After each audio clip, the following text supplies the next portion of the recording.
Hi, this is Scott Garibay, and today we're going to talk about Dungeons and Dragons, and we're going to talk about Stranger Things, Season 1, Episode 1. I have completed my Dungeon Master viewing of this show, and I want to talk about it as a Dungeon Master. All right, so basically at this point in Season 1, Episode 1, the next morning comes, Will Byer is already captured by the Demigorgon, right? One thing that was really fascinating is before he's captured by the Demigorgon, Will Byers tries to arm himself with a 22 rifle to destroy the monster. I cannot stress this enough. Like Dungeons and Dragons, the depiction of Dungeons and Dragons in Stranger Things is incredible. It says if you play Dungeons and Dragons, you're gonna fight monsters, you're gonna slay monsters, you ain't gonna be taken easily, right? Because you've been prepared for monsters that will come. That is a pretty astounding statement about Dungeons and Dragons. One I completely agree with, and it's pretty incredible. I was really impressed, that they took Dungeons and Dragons so seriously. Will Byers tried to kill the Demogorgon with a 22 rifle. That's astounding, right? So at this point, the next morning comes and Joyce Byers gets up and Will Byers' brother, gets up, and Joyce is like, "Hey, where's your brother?" And he's like, "I don't know. She must have stayed over at Mike Wheeler's last night." And she's like, "That's odd. I haven't seen him." So she calls Karen Wheeler, and she's like, "Hey, where's Will?" And she's like, "Hey, he left last night, right?" Like, and then Joyce actually lies to Karen Wheeler. This is interesting. This is very interesting. So this is definitely, I absolutely love the depiction of women in Stranger Things. And one of the things I think is good is Stranger Things is fixing some of the Dungeons and Dragons does not have a good history with women. It has not been inclusive to women from the very beginning. It has an abominable history when it comes to design. There has never been a female design lead on Dungeons and Dragons, right? It's just never happened, right? Like at the macro level, at the D&D IP level, there's never been a design lead. Every single one has been a white middle-aged male every time, right? And that's not good. That's not good. So Stranger Things is coming along and fixing this. What's really interesting is Joyce Byers is a mom who's divorced her husband and picked him poorly to begin with, right? Karen Wheeler is a woman who still has her husband and still has an intact family. So Joyce Byers is actually ashamed to deal with her because she's ashamed of her broken family. And this is pretty powerful. This is really well done. And she lies to Karen like, "Oh, we'll find him." And when she should have immediately said, "Hey, Karen, I need your help. I don't know where my son is." But she didn't want to say that because she didn't want to admit, right, that she's floundering, right? Now, she's only floundering because their father is an absolutely abominable monster human. Joyce Byers is as good a mother as she can be, but she's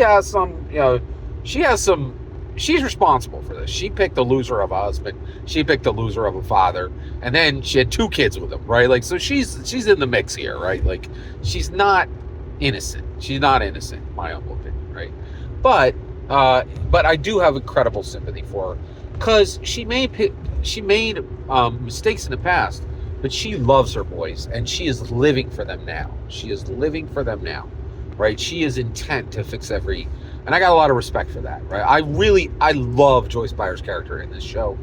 It is a phenomenal depiction of a woman, right?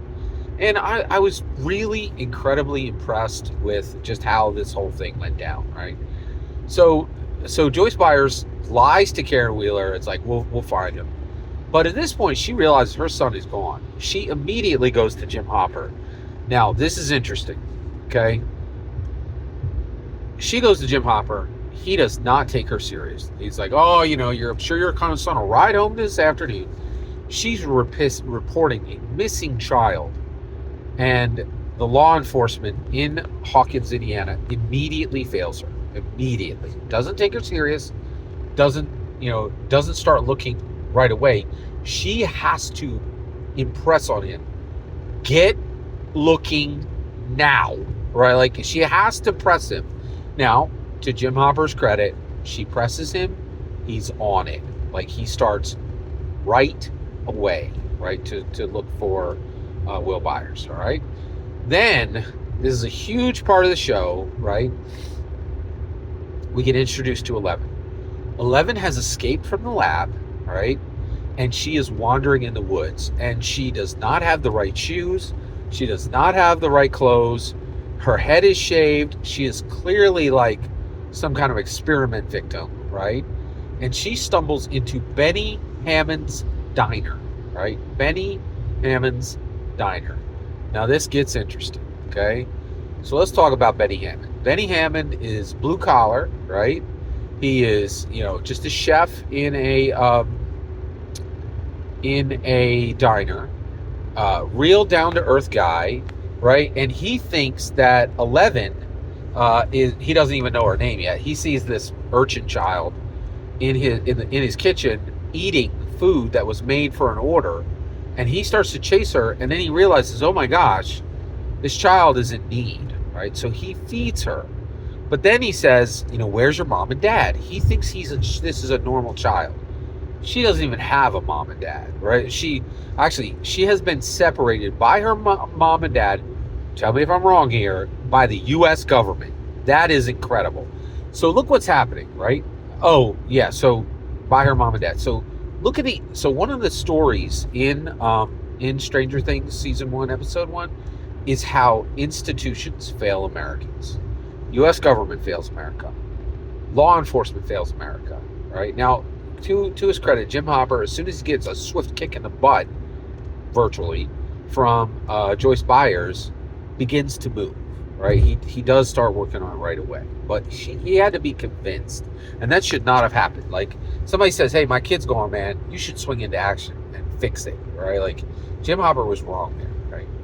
Then Benny Hammond is like, hey, captures 11, feeds her food, gives her, fries, and like starts, and I think a cheeseburger, and, it's like, hey, calm down, let's talk, where's your mom and dad?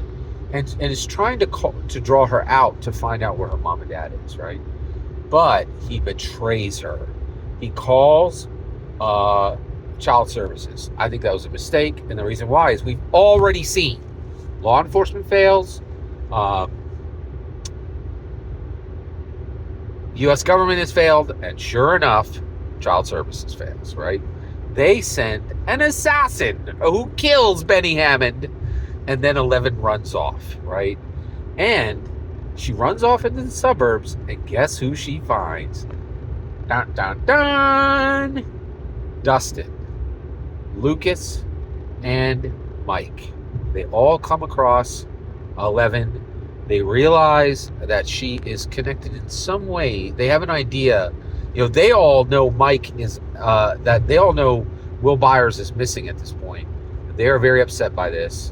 And they see 11, and they immediately know that 11 is unusual and that 11 is in serious trouble. And unlike the U.S. government, unlike law enforcement, and unlike child services, they immediately swing into action, take her in, feed her, clothe her, and shelter her. So 3 children are able to do more than the U.S. government, law enforcement, and child services in 10 minutes of meeting her. That's pretty astounding. I'm so blown away by this phenomenal show. We are so fortunate to be getting season 5 soon. I am really excited, and thank you for going on this Stranger Things journey with me. Every single word you just heard is my opinion on Stranger Things Season 1, Episode 1. And I would love to hear your opinion. Please consider subscribing, and I will fetch Millennium.